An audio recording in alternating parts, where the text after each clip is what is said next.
Bonjour et bienvenue sur Data Driven 101, le podcast qui s'intéresse aux applications concrètes et variées de l'intelligence artificielle et de la data. Je suis Marc Sanselme, fondateur de Scopeo, une agence d'intelligence artificielle qui accompagne toutes les entreprises à tirer le meilleur de cette technologie. Dans notre podcast Data Driven 101, je reçois chaque semaine des professionnels pour qu'ils nous partagent leurs expériences et leurs visions sans filtre. Aujourd'hui, je reçois Thomas Guenoux, CEO de Yelda.ai. Yelda.ai est une start-up française qui est une solution SaaS B2B permettant de créer des agents virtuels téléphoniques basés sur l'IA générative. Bonjour Thomas. Bonjour. Alors Thomas, est-ce que tu peux nous expliquer un petit peu plus ce que fait Yelda ? Bien sûr. Alors Yelda déploie des agents virtuels téléphoniques pour des acteurs du privé et du public. Alors en deux mots, c'est quoi un agent virtuel téléphonique ? C'est quand j'appelle une entreprise ou une mairie ou une organisation publique, on a les deux types de clients, j'y reviendrai, eh bien, au lieu que ce soit un humain ou un serveur vocal interactif à l'ancienne où il faut taper 1, 2 ou 3, ce genre de choses, eh bien là, on va pouvoir poser des questions, interagir, parler, comme on parle avec son agent virtuel sur son téléphone, sur son enceinte connectée, et même maintenant, comme on parle avec ChatGPT. Mais voilà, on peut le faire au téléphone avec les organisations. Ok. Et donc, c'était quoi le constat sur le besoin initial Alors, il faut comprendre qu'il y a un certain nombre d'acteurs qui ne peuvent pas répondre 24/7 ou même ne serait-ce que pendant les heures ouvrées à tout le monde. Là, typiquement, on avait des mairies dans le secteur public, où j'y reviendrai un petit peu parce que c'est quand même un cas d'usage extrêmement intéressant. Dans le secteur public, il y a effectivement des budgets qui sont, à certains égards, plus limités que pour la relation client. Voilà, la relation usager est un petit peu différente, mais typiquement, il y a des acteurs de mairie qui peuvent répondre à 30-40% des appels seulement.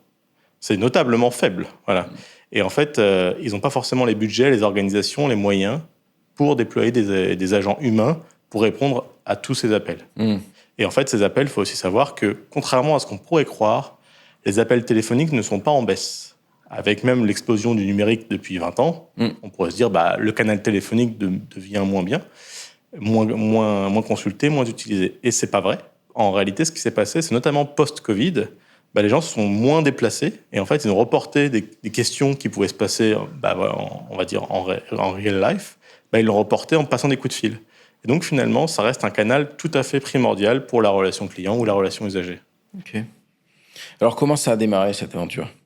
Alors, pour tout vous dire, je le dis en deux mots, mais effectivement, moi, je suis un entrepreneur qui a déjà créé plusieurs boîtes, notamment avant une boîte qui s'appelle KRDS, qui existe toujours. C'est une agence social media. Donc, nous, en 2005, on a voulu lancer une copie d'un acteur américain qui fonctionnait bien à l'époque. C'était un petit gars qui avait lancé, ça s'appelait Facebook. Et à l'époque, on avait vu ça, on s'est dit, on va le copier pour la France, on l'a fait. Et ça a marché, mais pas autant que prévu. Et à la fin, en 2008, on s'est dit, Facebook arrive, va tout dégommer, on va faire des jeux ou des applications sur Facebook. Et on est devenu la première agence social media en Europe. Je vous parle d'un temps, il y a bien longtemps finalement. Il n'y avait même pas d'iPhone, il n'y avait même pas de smartphone à l'époque. Et donc ensuite sont arrivés les smartphones et avec eux finalement en réalité les chatbots qui sont arrivés assez vite finalement sur le marché. Même si, encore une fois, c'est pas complètement inédit les chatbots, mais en 2012-2013, on a commencé à faire des chatbots, nous. Et en fait, comme tu sais, après, il y a eu des chatbots sur Messenger, Zuckerberg a lancé ça à fond, et ensuite derrière, sont venus les agents virtuels type Alexa, Siri et Google Assistant. Ça, c'était 2017. À ce moment-là, on s'est dit, il y a une place pour faire du vocal. Le vocal, c'est le futur.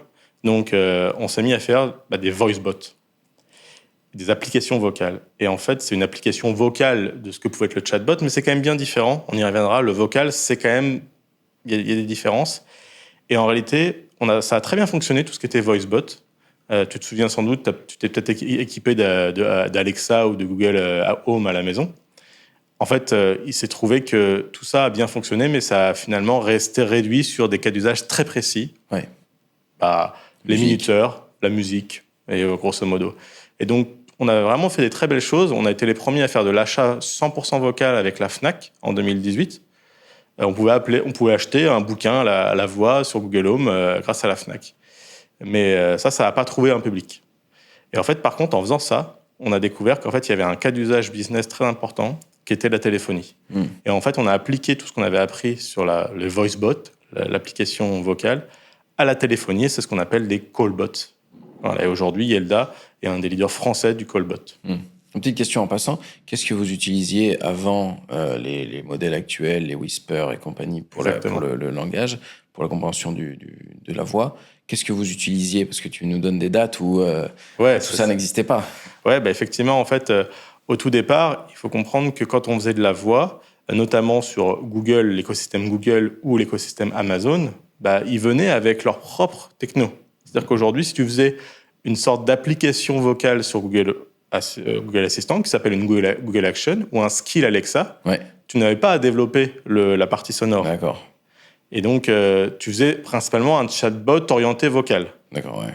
Mais d'ailleurs, sur Alexa, on n'avait même pas accès à la transcription. On avait vraiment accès qu'à des intentions. Mais évidemment, en parallèle, on travaillait, nous, quand même, sur des sujets, notamment pour avoir de la transcription vocale directement si on faisait une application vocale sur un site web.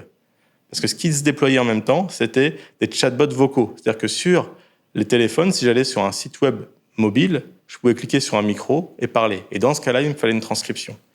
Mais en fait, déjà à cette époque-là, il existait des systèmes d'API qui permettaient de faire de la transcription. Ok.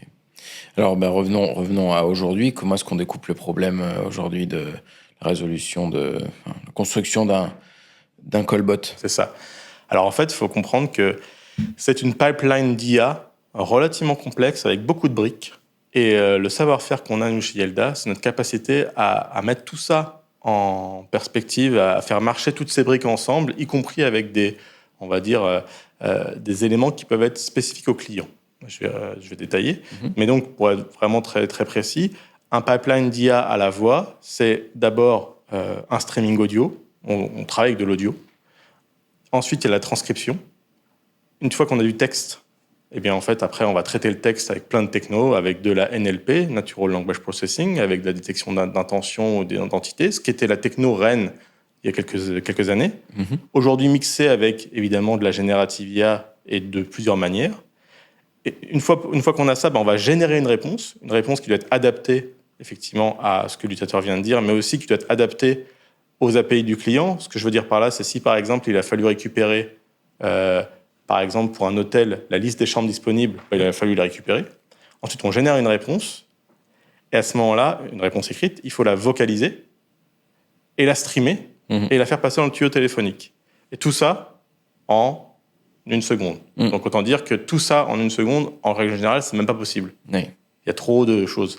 Donc, il y a plusieurs façons. Quand je dis 1 seconde, un humain, il met pas 1 seconde à répondre. Il va même mettre des fois 200 ou 300 millisecondes quand nous, on interagit comme ça. Mais quand un vrai humain, doit regarder dans son logiciel, qu'est-ce qu'il te dit? Il te dit, attendez 2 secondes, je regarde et tout. Et en fait, l'interaction peut durer quelques secondes. Et en fait, nous, c'est ce qu'on fait. Quand on a besoin d'aller chercher des informations, on fait patienter l'utilisateur. Et donc, on fait cette grande brique, cette grande succession de briques, qu'on appelle une pipeline, qui nous permet finalement de générer cette interaction vocale. D'accord, ok. Ouais, vous faites patienter comme un humain fait patienter en disant un instant. S'il y a besoin. Parce qu'effectivement, il y a des cas où on est capable de répondre en 500 millisecondes et on le fait. Notamment si, par exemple, je vous demande une confirmation et qu'il doit dire oui ou non, j'ai pas besoin d'un truc très compliqué pour être capable de comprendre qu'il a dit oui ou non. Ouais. Par contre, s'il doit choisir une chambre d'hôtel parmi toutes celles que j'ai présentées où il a une question particulière, il hésite, machin... Oui, là, potentiellement, il faut faire des recherches, il faut comprendre. Enfin, il y a beaucoup de choses qui peuvent se passer à ce moment-là. Oui, alors les large language models, ils ont évolué, ils ont été dominés par une poignée d'acteurs. Du coup, j'imagine vous utilisez les API de ces acteurs pour vos générations. Tout à fait. Alors, quand on parle de générative IA, effectivement, on parle notamment d'OpenAI, d'Anthropic, pour les acteurs, on va dire, propriétaires, qui offrent des API propriétaires, où on parle aussi des modèles qu'on peut héberger, type Llama ou Mistral, pour citer ceux qu'on peut utiliser. Et donc, en fait, il faut bien comprendre que tout ça, ça évolue tellement vite qu'en fait, en fonction des cas d'usage, nous, on utilise vraiment l'un ou l'autre en fonction soit de ce que le client a demandé, soit parce qu'il y a une demande en particulier, il faut être rapide. Donc, par exemple, un GPT-4o mini peut être très efficace et très bien, parce qu'il va vite, mais peut-être moins performant qu'un autre. Il y a du Mistral en local qui peut être vraiment très performant, très rapide sur certaines choses. Et il y a des cas où on n'a pas besoin forcément d'être rapide, mais d'être bon, d'être précis dans la reformulation, en faisant du RAG. Donc, à un moment donné, en fait, nous, on n'utilise certainement pas un modèle. Aujourd'hui, je considère que une boîte comme la nôtre, qui a avant tout un savoir-faire de tout packager, de tout gérer, doit permettre de piocher là où il faut en temps réel. Ce qui veut dire qu'aujourd'hui, si un utilisateur, par exemple, doit me donner son code postal, eh bien, la pipeline est bien différente que s'il doit me poser une question. Parce qu'en fait, évidemment, déjà comprendre des chiffres éplés, c'est pas pareil. En français ou en anglais, c'est pas forcément le même modèle de transcription. Ensuite, le modèle de compréhension aussi derrière peut être différent. Donc en fait, à tout moment, en fait, en temps réel, on adapte la pipeline et voire même on en fait plusieurs en parallèle. Ça veut dire qu'effectivement, quand on reçoit un streaming audio, il peut se passer vraiment plusieurs traitements en même temps, qui à la fin, on va comparer et on va challenger pour voir celui qu'on garde, et on en interrompt en temps réel, et tout ça se fait effectivement en quelques centaines de millisecondes.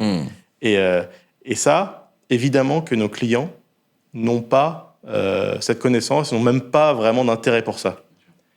Donc c'est pour ça que nous, on rend tout ça relativement invisible pour eux. Voilà.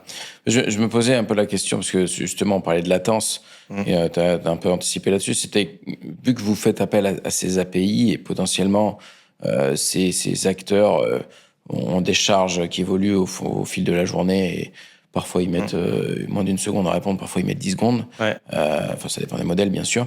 Je me demandais comment est-ce que vous gérez cet aléa du temps de réponse des tiers auxquels vous faites confiance pour ces appels. Alors, dès lors qu'on utilise une API tierce, que ce soit les modèles, tu as raison, qui peuvent avoir des variations de réponse assez longues, c'est vrai, mais toutes les API tierces, en fait, peuvent échouer ou peuvent être, à un moment donné, avoir un time-out ou un truc bizarre. Même la génération de voix. Donc, dans tous les cas, il faut prévoir des plans B. Voilà. Alors, soit il y en a un, concrètement, qui va permettre de remplacer. Par exemple, admettons, il y a un LLM qui foire, on peut en avoir un deuxième en parallèle qui prend le relais, et voilà, on s'est pris peut-être 2 secondes dans la vue, mais on répond. Voilà. Et puis il y a des cas où, même au bout de X temps, une durée trop longue, on va se dire, là, ça time out. Et là, il faut carrément dire un message d'urgence qui va dire, désolé, il y a eu un petit souci technique, je vous invite à renouveler votre appel. Enfin, on peut imaginer plein de choses comme ça. Donc il y a plein de scénarios de dégradation de qualité qui vont dépendre justement de ces performances. Et c'est vrai que la spécificité aussi d'Yelda, c'est qu'on a très vite mis ça en production, avec des acteurs vraiment en prod, et qui, pour certains, gèrent des milliers d'appels par jour. Et donc, on s'est cogné vraiment à ces problèmes de résilience, de performance et de fiabilité. Et donc, on a dû mettre en place ces systèmes que des fois on appelle aussi des plans de continuité, d'activité en fonction de choses qui se dégradent, quoi. Et donc, à chaque niveau de pipeline, s'il y a un échec, il faut pouvoir rebondir. Parce que le pire, et ce qui a pu arriver dans la réalité, ça peut arriver, c'est qu'en fait, tu poses une question et là, blanc. Le bot ne répond plus. Donc, je dirais pas que c'est jamais arrivé, parce que on a appris aussi à des moments où effectivement, ça plante. Donc aujourd'hui, il faut absolument qu'il n'y ait pas de blanc. Il faut que ça, c'est tout un savoir-faire de faire ça. Donc typiquement, encore pour finir là-dessus, si un OpenAI qu'on utilise à un moment donné met trop long, il y en a un qui prend le relais en parallèle et qui va suivre le truc. Et si ça marche pas non plus, à un moment donné, ça bifurque sur erreur. Alors une des astuces d'OpenAI avec ChatGPT, ça a été le streaming, le fait de commencer à répondre alors que le calcul n'a pas fini de tourner pour générer la réponse entière. Est-ce que dans votre cas où il faut encore le transformer en audio après, est-ce que dans votre cas c'est utilisable le streaming? Est-ce que vous pouvez commencer à répondre alors que le calcul de la réponse n'est pas encore terminé? Alors ça dépend, je vais être très concret pour les gens un peu techniques qui nous entendent là, mais effectivement, soit il y a des systèmes d'API où il n'y a pas de streaming de texte, et donc on doit attendre que l'IA générative ait généré toute la réponse, et là, à ce moment-là, on envoie le texte à la génération de l'audio, et là, par contre, dès que le début du streaming audio commence, on le balance dans la téléphonie, et à ce moment-là, ça commence à streamer. Par contre, c'est vrai qu'on doit attendre que le texte soit généré. Si c'est un texte long, par définition, on va prendre 1 seconde ou 2, et après, même si le streaming audio commence, ça prend un peu de temps. Sinon, effectivement, il y a d'autres cas où on peut effectivement streamer du texte qui lui-même est connecté direct. On va faire de la génération audio de petits trunks de texte qui vont ensuite, enfin voilà, c'est assez technique et des fois il peut y avoir des petits artefacts audio, c'est pas génial. Bon, ça s'optimise, mais c'est quand même ça qui se passe. C'est qu'en fait, et d'ailleurs, les derniers modèles type QTI, que tu as dû, je sais pas si tu vois QTI, et ben en fait, ils sont extrêmement rapides, tellement rapides qu'effectivement, on voit bien qu'ils commencent en fait à faire de la génération avant même que toi t'aies fini limite de parler. En fait, quand tu poses la question, enfin, on comprend que ça va tellement vite qu'effectivement, il y a des choses qui commencent très très vite. Ça, c'est vrai que c'est aussi une solution d'anticiper certaines choses. Ouais. Mais ça reste que ça peut être aussi un peu coûteux, donc c'est toujours un arbitrage, quoi. Ouais, ils prétendent que c'est du audio to audio QTI. Ouais, alors ça, c'est vrai que je le crois volontiers qu'il y a cette option-là, qu'effectivement, on passe pas par évidemment la phase de texte. Mais ça, aujourd'hui, je dirais que pour la production, c'est trop expérimental. Aujourd'hui, c'est de la recherche. C'est encore de la recherche. Pour nous, ça fonctionne pas. En vrai, sur QTI, on voit quand même une transcription, on voit quand même le texte. Donc, il y a quand même un pendant texte de ce qui est dit.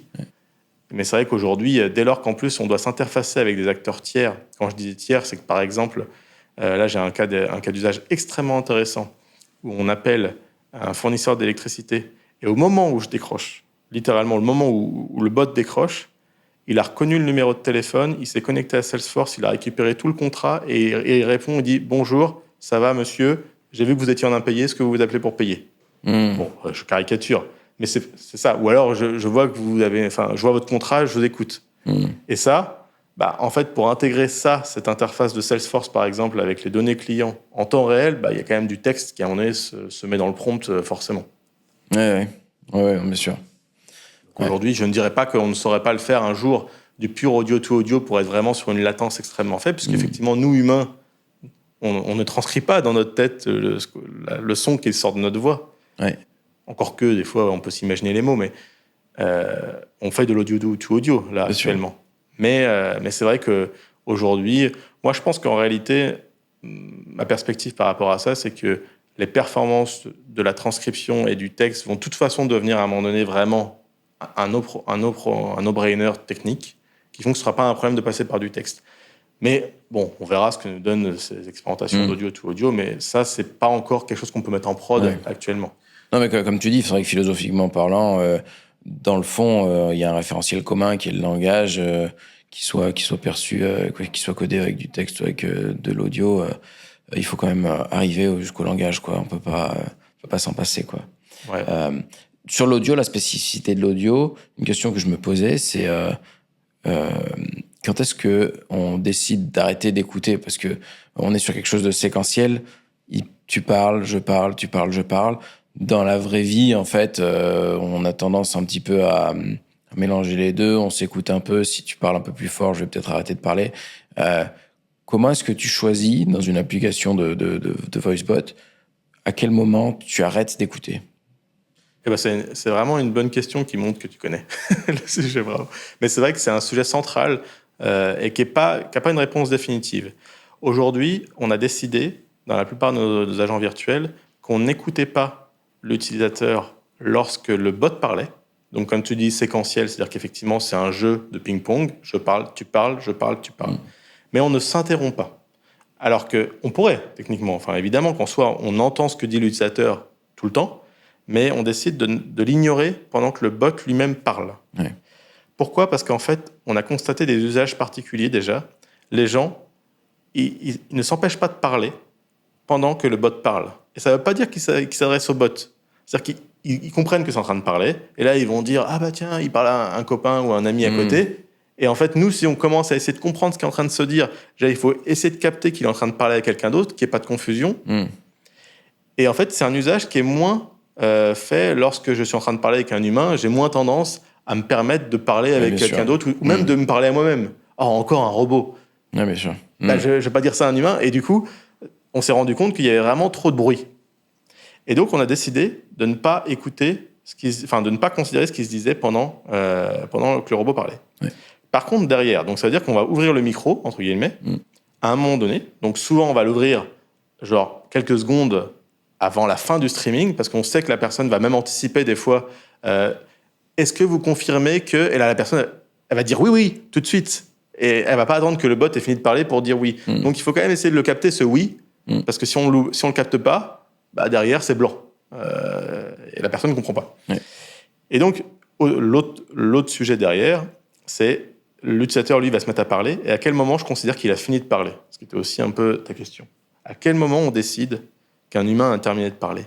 Et ça, en fait, il n'y a pas de règle générale. Mais ce qu'on a fait, c'est qu'en fait, le système varie aussi en fonction de ce qui est attendu. C'est-à-dire que si on attend un numéro de téléphone ou un oui, le temps qu'on va attendre, qu'on va considérer qu'il a terminé de parler, va être différent que si c'est une question ouverte. Et donc, puisqu'évidemment, si j'utilise, des mots, à un moment donné, je peux même hésiter. Oui, je vous appelle parce que... et là, si je t'interromps tout de suite, au moindre silence, ça ne va pas. Donc, faut être aussi un peu malin. En fait, en fonction de la composition de la phrase, on va décider qu'elle est finie ou non. Ce qui est aussi délicat. Hein. Et dernière chose, c'est qu'on va faire varier ça en fonction du public. C'est qu'en fait, potentiellement, le temps d'attente va être plus long pour des agents virtuels qui sont pour des personnes plus âgées. Ça, on l'a vu. Typiquement, on travaille pour la Caisse nationale d'assurance vieillesse. Pour eux, c'est moins grave d'attendre. Enfin, il faut vraiment attendre que la personne retraitée ait fini de parler, quitte à ce qu'il y ait un blanc à la fin, un peu plus long. Mais vu que de toute façon, il ne faut pas que ça aille très vite, c'est pas très grave, quoi. Donc, on doit aussi s'adapter en fonction du public. Ok. Donc tout ça, c'est une espèce de dentelle assez précise et encore une fois, qui n'a pas une seule réponse. Et la clé de tout ce succès, a priori de tout pour que ça marche, il faut que ça soit adaptatif, dynamique en fonction de l'état de la conversation. Et donc, en fonction de où on est dans la conversation, il y a tout un tas de paramètres qui changent, y compris les temps de silence qu'on va considérer comme une fin de conversation, enfin une fin de phrase. Ok, hyper intéressant. Alors, c'est... en regardant sur votre site web, je me suis rendu compte qu'il n'y avait pas que vous mettiez pas en avant, en tout cas, je ne sais pas si vous le proposez, mais de chatbots non vocaux. Alors que finalement, dans la pipeline, on pourrait enlever la transcription des deux côtés et se dire qu'on a un outil de chatbot écrit. Pourquoi ce choix ?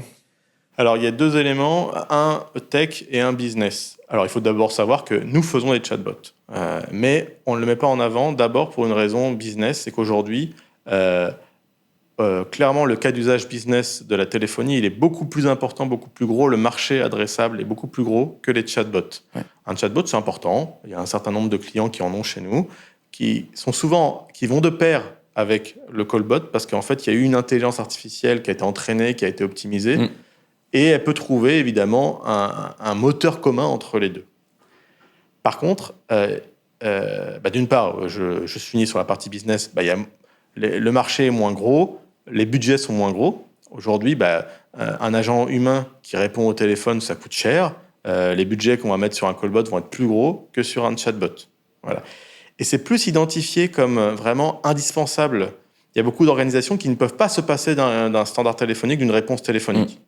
Alors que si on leur dit, il n'y a pas de live chat sur votre site web et il n'y a pas de chatbot, ils se diront, ok, c'est pas si grave que ça de ne pas apporter ce service parce qu'ils ont un support email, ils ont un support téléphonique, ça leur va. Donc aujourd'hui, le chatbot reste considéré malgré tout comme bien souvent, je ne dis pas que c'est une règle générale, mais pour beaucoup d'acteurs, c'est un peu plus optionnel. Voilà.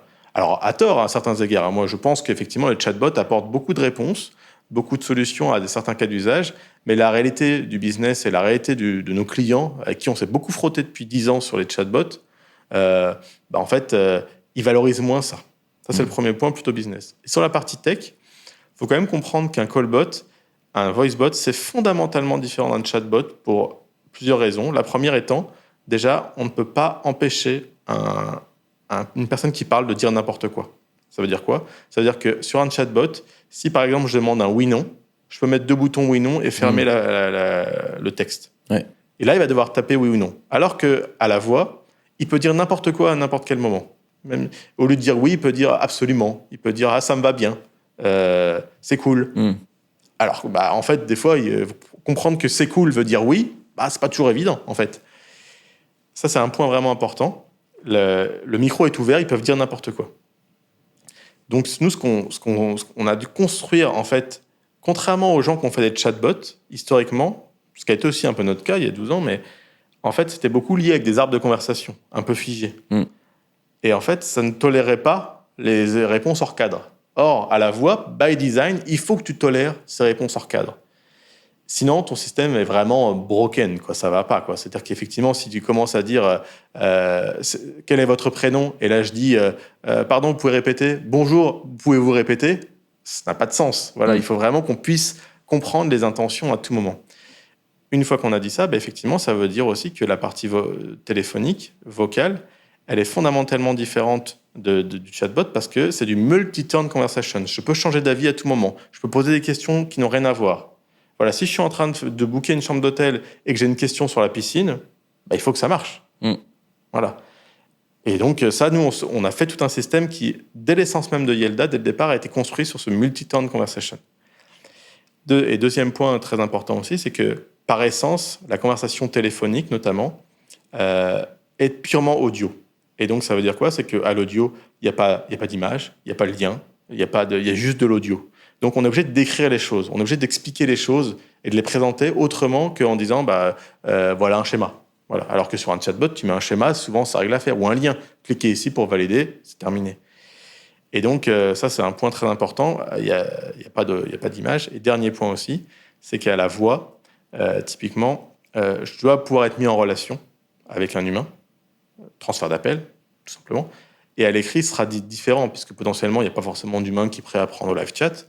Et puis, la techno de mise en relation serait différente. Donc, c'est pour ça qu'en fait, autant on peut dire, pour moi, la vision, et je finis là-dessus, qui peut le plus, peut le moins. Si tu sais faire un voice bot, un call bot, ton chatbot va être facile à décliner.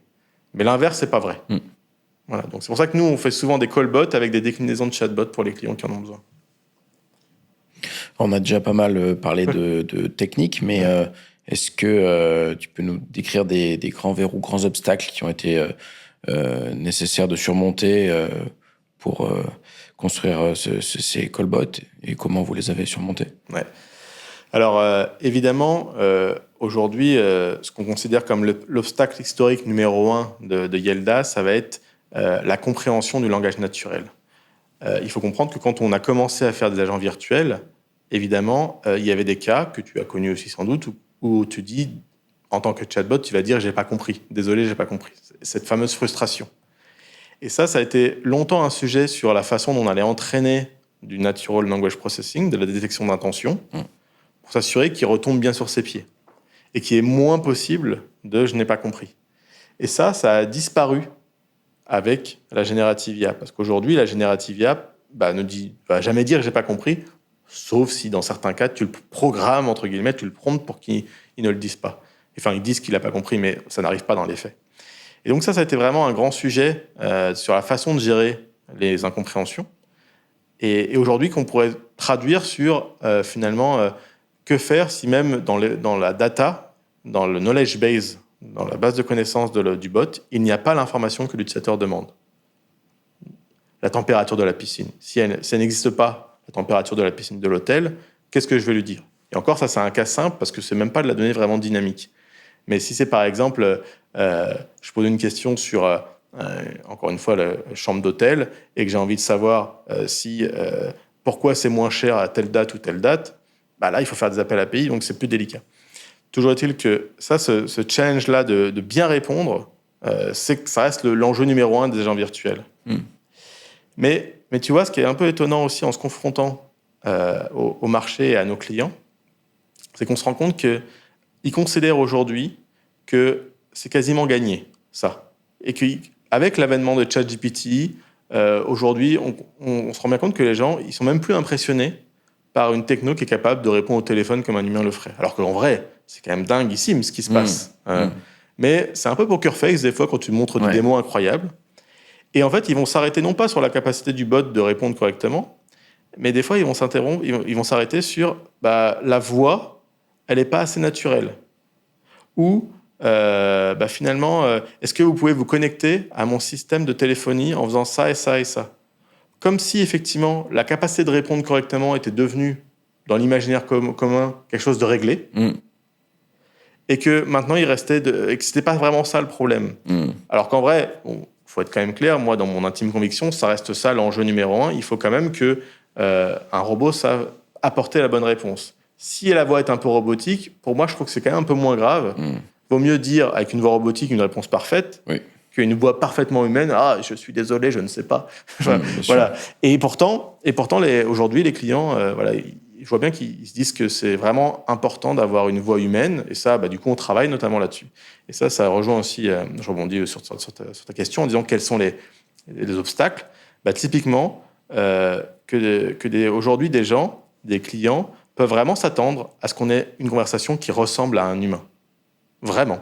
Alors qu'il y a quelques années, on était plus OK avec le fait que ça fasse robot. Alors qu'aujourd'hui, de plus en plus, on nous dit, là, j'aimerais bien que ça soit un peu plus chaleureux, un peu plus humain, avec des... Et donc, aujourd'hui, ce qu'on fait, nous, de plus en plus, c'est qu'effectivement, on essaie de générer artificiellement quelque chose qui a l'air naturel. Alors, ce que font d'ailleurs aussi les modèles de transcription, pardon, pas de transcription, mais de génération de voix, par exemple, en faisant des petites hésitations, des petites respirations. Je ne sais pas si tu as constaté, des fois, effectivement, tu injectes des respirations artificielles. Alors, c'est un domaine que je connais moins, mais là-dessus, quels sont les acteurs? Je connais Eleven Labs qui avait l'air de dominer pas mal le marché il y a quelques temps. C'est toujours le cas. Ouais, c'est toujours le cas. En fait, Eleven Labs, c'est vrai que c'est un très bon acteur qui est vraiment concentré sur la génération de voix et ce qui a permis de générer chez eux un certain nombre d'outils, une galaxie d'outils, soit on va dire de modulation de voix, de copie de voix et tout. Simplement, ce qui est imparfait encore avec Eleven Labs, c'est la latence qui, dans certains cas, peut être un peu longue. Et puis, en fait, à certains égards, l'instabilité, alors elle n'est pas systématique, mais nous, on a pu avoir des cas où la voix se passe bien, notamment sur le français. Et à un moment donné, dans la phrase, ça finit par prendre l'accent américain. Ok. Et alors, tu te dis, pourquoi la phrase elle commence bien, et puis à la fin de la génération, ça finit avec un accent américain. On comprend pourquoi il peut y avoir des choses comme ça, mais en fait, ça reste étonnant. Et on a eu des cas même où la voix, tout à coup, elle parlait comme ça, et elle sortait de nulle part, si tu veux. Et du coup, c'est presque rigolo, mais c'est rigolo tant que c'est pas en prod. Mais donc, c'est pour ça que, en réalité, les acteurs historiques de la génération de voix, que peuvent être certains GAFA, ou même des acteurs français comme Voxygène, font des choses qui sont très bien. Et aujourd'hui, c'est vrai que typiquement, une voix à Google, elle peut être très bien, les voix studio sont très bien, les voix historiques sont bien, mais elles sont très stables, elles sont très homogènes, et c'est ce que les clients trouvent robotique, alors qu'elles ne sont pas robotiques, mais comme il n'y a pas d'hésitation, il n'y a pas de, on va dire, d'hétérogénéité dans la voix, elle est stable et stricte, eh ben, ça fait pas humain. Alors que sur Eleven Labs, eux, ce qu'ils arrivent à faire aussi, c'est de générer presque, j'allais dire, du bruit, de l'entropie, ce qui fait que le système, t'as l'impression que la voix, elle va hésiter, elle va des fois faire des sauts de voix. Bonjour, comment vas-tu?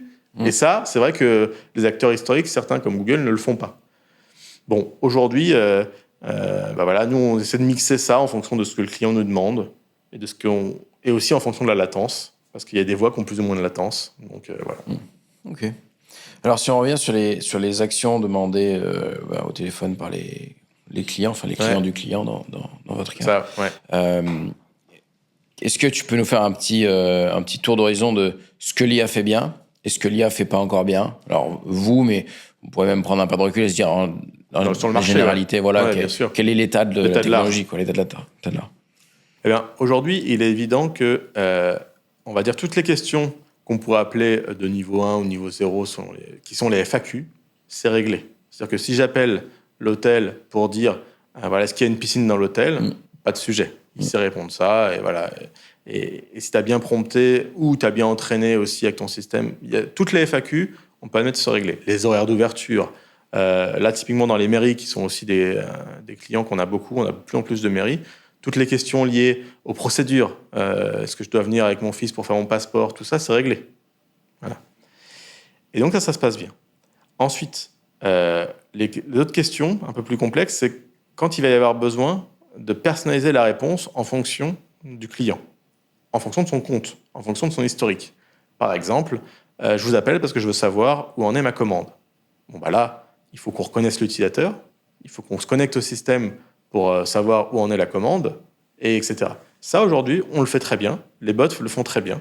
Parce qu'aujourd'hui, la plupart des acteurs ont des API qui permettent de savoir, d'identifier l'utilisateur et de récupérer les informations. Ça, c'est possible. Alors, je dis la plupart. Bon, même en 2024, on peut admettre qu'il y a certaines entreprises qui n'ont pas fini, entre guillemets, leur transition numérique, puisque, voilà, ça peut arriver qu'il y ait des cas où il n'y a pas le endpoint, l'API qui va bien, ou même l'authentification qui permet de le faire correctement. Mais c'est de plus en plus rare, et aujourd'hui, les clients avec qui on travaille, ils ont ces API. Donc là, ça marche bien. Donc, donner un statut de commande, donner une disponibilité dans un hôtel, ça, c'est réglé également. Pour moi, il n'y a plus besoin d'humains là-dessus. Les humains, donc, vont rester à intervenir sur les cas particuliers. Notamment dans une mairie, je dois inscrire mon fils à la garderie, mais là, c'est urgent, parce que finalement, il y a une urgence aujourd'hui, il est 15h, il faut qu'il reste à 16h30, je ne vais pas venir le chercher. Bon, ça, c'est un process d'humain qui va prévenir des choses et tout. Donc ça, voilà, typiquement, tu mets en relation. Voilà. Ou alors, des cas vraiment spécifiques d'échec, on va dire, de process, une commande qui a échoué, un statut qui est inconnu, une erreur dans la base de données. Là, évidemment, c'est là que s'arrête le robot, il passe la main à un humain. Et donc, c'est vraiment, on va dire, aujourd'hui, l'état de l'art que je considère, c'est qu'il y a très peu il n'y a aucun client aujourd'hui qui se dit « je vais faire du 100% automatisé ». C'est justement le principe étant qu'en fonction des API, des services qui sont numérisés dans l'entreprise ou l'organisation, je peux permettre au bot de faire des choses, mais en général, ce n'est pas le bot qui est limitant, c'est l'information ou la technologie de l'IT de l'entreprise qui est limitant.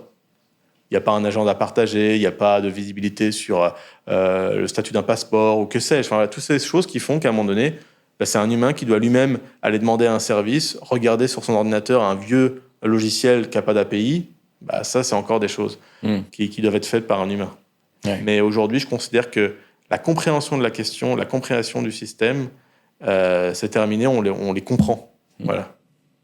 C'est dans l'implémentation de ce qu'il faut faire derrière. Il y a une longue traîne d'une distribution de cas rares pour lesquels on n'a pas... ça reste trop coûteux d'implémenter. Voilà. Et tu vois, quand on a des choses un peu standards, quand tu as un acteur qui utilise du Salesforce avec des systèmes, on va dire, classiques et qui n'est pas trop spécifique, voilà, ça marche assez vite et assez bien, en fait. C'est vrai, tu peux automatiser, tu peux même reproduire d'une mairie à l'autre des process et ça marche, tu vois. Mais il y a des cas vraiment où en fait c'est basé sur un logiciel métier, c'est trop spécifique à l'entreprise. Ça, à un moment donné, même des humains qui arrivent dans l'entreprise galèrent. Effectivement, mais ça va venir, voilà, au fur et à mesure de la numérisation du service et de l'entreprise. C'est quoi les freins à l'adoption de vos services ? Là, je ne vais pas te dire des choses qui vont te surprendre, puisqu'en fait, le point numéro 1, ça va être une espèce de réticence face à l'IA qui va être relativement irrationnelle. C'est quoi ? C'est de se dire, en fait, je ne comprends pas cette techno, je ne comprends pas comment ça marche, et donc je me dis j'y vais pas parce que je ne vois pas comment ça marche. Ce qui est quand même, en soi, d'ailleurs, pas une mauvaise raison de refuser quelque chose qu'on ne comprend pas, mais et je le dis ça avec humilité, même moi, je ne comprends pas tout. La réalité, on ne comprend pas tout de ce qui se passe dans l'IA, mais on comprend certaines choses. Et aujourd'hui, on peut dire quand même qu'effectivement, le frein qu'il peut y avoir sur l'adoption, c'est de se dire je ne comprends pas trop comment ça marche et j'ai peur que ça ne marche pas. L'autre point aussi, c'est évidemment lié à, dans certains cas, plus de la politique, se dire il y a des emplois qui vont disparaître avec l'IA. Ça, on peut admettre que c'est totalement vrai que cette crainte, elle existe et elle est fondée. C'est-à-dire qu'effectivement, il y a des emplois qui vont, à minima, changer, évoluer, et voire disparaître. C'est un point aussi qu'on pourra détailler à la fin, mais bien sûr que nous, les gens, on va dire les services dans lesquels on met notre agent virtuel, eh bien, en fait, des personnes qui, en fait, devaient simplement répondre au téléphone, désormais, certaines d'entre elles vont elles-mêmes venir nourrir l'agent virtuel. Donc, leurs métiers vont évoluer. Et on parle même désormais d'agents d'accueil augmentés qui, en fait, sont équipés d'IA pour mieux répondre et finalement eux-mêmes entraîner. Et il y a des gens de l'accueil dans les mairies, dans les services, qui considèrent l'agent virtuel comme étant leur collègue. Ah Optimus, Eva n'a pas géré ça, je vais m'en occuper, je vais lui apprendre comment le gérer la prochaine fois. Voilà. Donc ça, c'est vraiment un point aussi de crainte que je trouve fondé, mais qui, in fine, je relativise en disant que c'est avant tout une évolution du marché qui va faire que les emplois vont évoluer, en fait. Ils vont évoluer, et c'est-à-dire qu'aujourd'hui, vraiment, je constate que même dans le secteur de la relation client, de la relation usager, les utilisatrices, les agents d'accueil, les utilisatrices de nos services, finalement, eh bien, en fait, elles voient ça quand même d'un bon œil. Pourquoi ? Parce que l'agent virtuel, par définition, va traiter les cas simples et robotiques, donc qu'elle n'avait pas envie de traiter. Ça ne me dérange pas, en tant qu'agent d'accueil, de traiter un cas un peu complexe, une personne qui a un souci, que je dois aider, que je dois appeler des gens pour les aider. Je suis là pour aider en général, il n'y a pas de problème. Mais si c'est pour me demander les horaires de l'accueil ou savoir si je dois venir avec un enfant pour retirer un passeport, ça fait 10 fois que je l'ai dit dans la journée, ça me saoule. Ouais. Voilà. Et ça, aujourd'hui, c'est pour ça qu'elles le voient finalement. Ils ne sont pas réticents à ce niveau-là. Mais par contre, il peut y avoir, dans le secteur public, et d'ailleurs, il y avait une anecdote là-dessus que je partageais. C'est effectivement, il s'est trouvé que par hasard, on a eu un appel d'offres sur une mairie il y a 3 ans et qu'on a gagné et qui a ouvert beaucoup de champs sur le secteur public. Et on s'est retrouvé in fine dans une commission sénatoriale positivement. C'était pour leur expliquer l'IA dans le secteur public, qu'est-ce que ça allait faire, et vraiment répondre à des questions là-dessus. Et en fait, on voyait bien que d'un côté, la France et les politiciens et tout le monde est très intéressé, excité. Et d'un autre côté, il y en a certains qui freinent des cas de fer en disant attendez, il faut réglementer, il faut gérer et tout, ce qui est évidemment pas dénué d'intérêt, bien sûr, mais évidemment, il faut expliquer, nous aussi, comment ça fonctionne. Ouais. Qu'est-ce que vous mettez dans les mains de l'utilisateur ? Parce que c'est vrai que c'est assez impalpable, un chat, un callbot, ça répond sur une ligne téléphonique, mais j'imagine que l'utilisateur a envie de voir un truc, de voir un logiciel. Tout à fait, et c'est primordial, puisqu'en fait, nous, on édite... En fait, finalement, Yelda, c'est plusieurs produits, on pourrait dire. Il y a le produit qui est l'agent virtuel en tant que tel, mais on a aussi le produit qui est la console d'administration, le fameux SaaS B2B. Voilà, c'est-à-dire qu'on met ça entre les mains du client. Il a quoi ? Il a tout un dashboard, un tableau de bord avec tous ses KPI, le nombre de conversations. Il peut même voir les conversations qui se déroulent en temps réel devant lui. Il voit les nouveaux appels qui rentrent, le bot, comment il répond. Quand ça part à un agent, il le voit en temps réel. Et ensuite, ce qui est aussi super intéressant, c'est que non seulement il peut analyser ce qui se passe, mais il peut aussi corriger l'agent et modifier tous les éléments de base de connaissances, voire de prompt, dans le système. Alors évidemment, nous, on fait une couche d'abstraction qui fait que pour lui, c'est pas des prompts, c'est des éléments de base de connaissances, parce qu'on va pas lui laisser modifier des prompts, alors que c'est très, très dynamique, ça bouge beaucoup. Mais on met des éléments de base de connaissances, on met des éléments de réponse que lui-même va pouvoir modifier, y compris les messages d'accueil, par exemple, ou les textes des SMS ou des choses qui sont envoyées. Et ça, c'est important. Et notamment, il y a un autre point qui est important qu'on met à la disposition du client, c'est la possibilité d'avoir un autre agent, en fait, un agent qui va lui-même analyser les conversations. C'est-à-dire qu'on fait de l'IA générative pendant la conversation, mais aussi après. C'est-à-dire que tu peux très bien avoir un agent qui va analyser les conversations et qui va dire à qui tu dis, tu vas noter entre 0 et 5 la qualité de la réponse. Tu vas noter si la personne elle est susceptible de rappeler ou pas. Est-ce que tu peux catégoriser cette conversation selon l'une des catégories ou créer une nouvelle catégorie ? Et tout ça, grâce à aussi des modèles qui sont aussi différents des autres modèles ou qui sont instanciés de façon différente. Donc là, c'est vraiment aussi un autre usage de la générative IA qui est du coup plus sur l'aspect outillage de notre solution pour le client, mais qui lui permet, lui, de mieux piloter, de comprendre ce qui se passe. Parce qu'évidemment, tu as envie des fois d'aller voir les conversations et de regarder une par une, mais tu as avant tout besoin de données macro pour comprendre finalement les leviers business de ça. C'est-à-dire, en gros, combien de pourcents ont été automatisés, combien de personnes vont rappeler, combien de personnes sont satisfaites, tout ça, quoi, les KPI habituels finalement de la relation client, de la relation usagée. Oui. Faire un retour un peu sur ce qui s'est passé, des analyses. Et ok. Est-ce que tu as des erreurs que tu peux nous partager sur le cheminement qui vous a amené jusque-là, des erreurs passées qui nous permettraient de ne pas faire les mêmes ? Ouais. Alors, d'ailleurs, tu dis Data Driven 101. Bon, évidemment, la donnée, c'est le nerf de la guerre.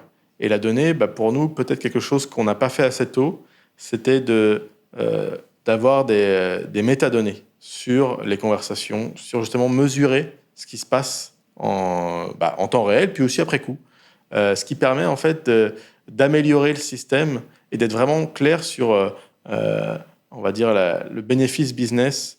Parce qu'à un moment donné, encore une fois, un client, il est prêt à payer une licence, il est prêt à payer. Donc là, je prends plus ma casquette d'entrepreneur, mais de se dire qu'effectivement, la valeur apportée, la valeur ajoutée du service, effectivement, il faut qu'elle soit mesurée, mesurable, et que les données vont driver finalement le fait qu'un client qui a payé 1 an de licence, à un moment donné, il va regarder à la fin s'il renouvelle. Et s'il renouvelle, c'est basé normalement sur des données. Il faut que ce soit bien mesuré. Il faut que ce soit rationnel. Et ça, c'est vrai que on le sait, tout le monde le sait. Une bonne entreprise, elle est gérée par la donnée qui est mesurée. Mais c'est souvent quand même dans un second temps, et c'est vrai, dans l'entreprise, d'abord, tu crées ton produit et tu mesures pas forcément tout de suite tout, alors que c'est vrai que c'est mieux. Et moi, je trouve que je l'ai fait un peu tard sur un certain nombre de points. Bon, maintenant, il y a un certain nombre de choses qui est fait, mais c'est pas fini. Il y a encore d'autres choses qu'on doit continuer à mesurer. Parce que c'est pas facile tous les jours de mesurer, mais il faut le faire. D'ailleurs, soit en demandant à des gens, à tes clients, soit en essayant de comprendre selon leurs usages. Ça, c'est vraiment un point que je trouve important dans le parcours entrepreneurial.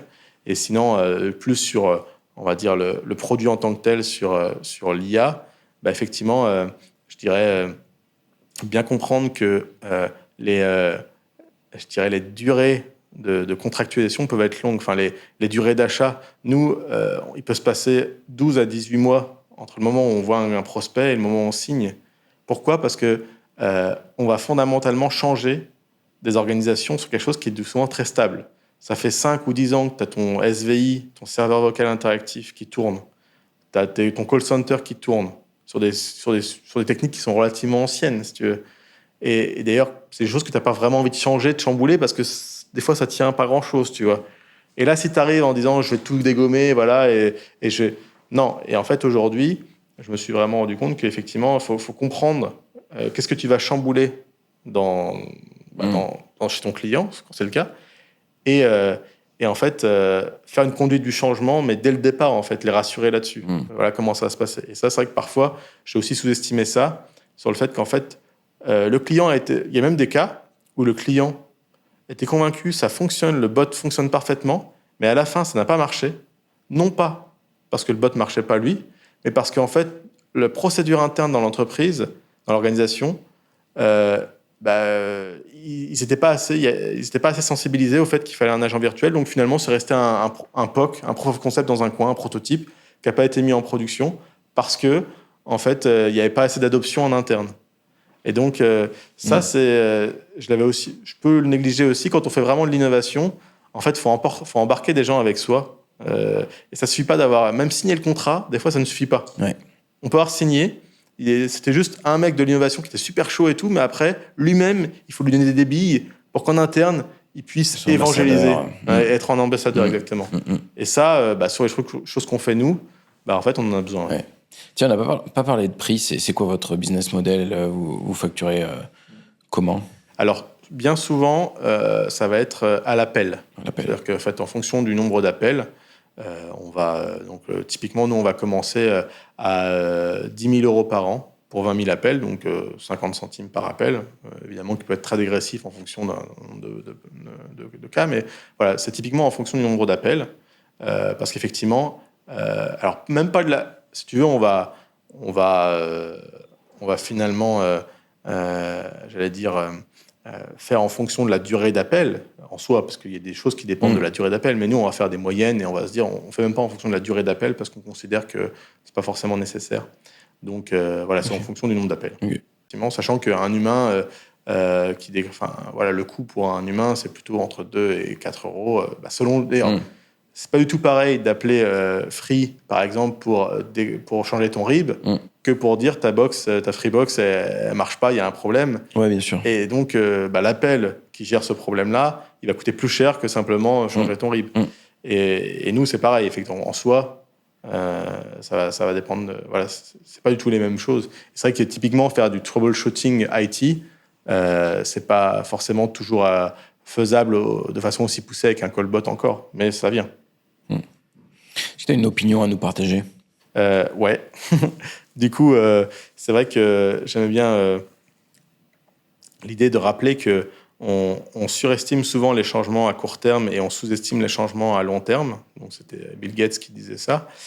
Et c'est vrai que j'y pense régulièrement parce que là, je le vois vraiment dans le secteur. C'est-à-dire qu'en fait, il est évident que d'ici 1 an ou 2, on pourrait se dire le changement impliqué, enfin qui est généré par l'IA générative et tout ça, ça ne change pas nos vies fondamentalement.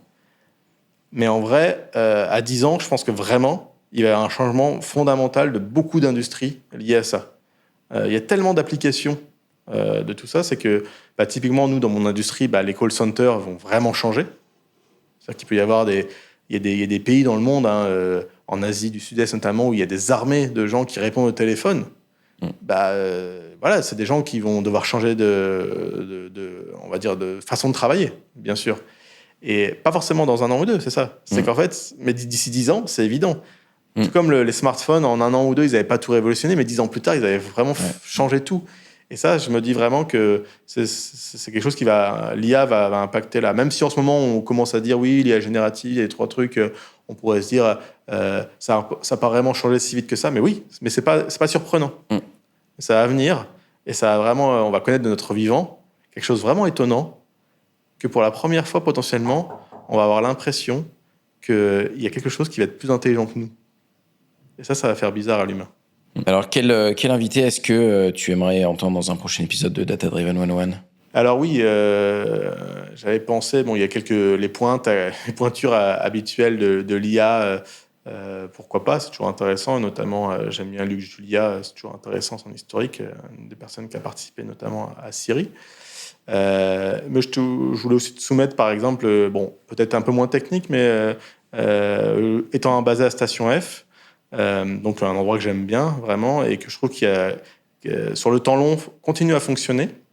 Donc c'est quand même intéressant d'envisager de discuter avec des gens de l'équipe de Station F, notamment Roxane Varza, la directrice de Station F, parce qu'effectivement le modèle a beaucoup changé depuis le début. Ils ont itéré pas mal de choses et j'aime bien que le fait que finalement cette start-up de coworking finalement qui est Station F, qui elle-même héberge des start-up, voilà, mais évolue, itère aussi sur son modèle et je pense qu'en termes de data-driven company, eux, ils le sont aussi bien pas mal. Ils ont un bon IT derrière, donc ça sera intéressant. Oui, effectivement. Merci Thomas. Yes, je t'en prie. Vous venez d'entendre Thomas Guenou, CEO de Yelda AI.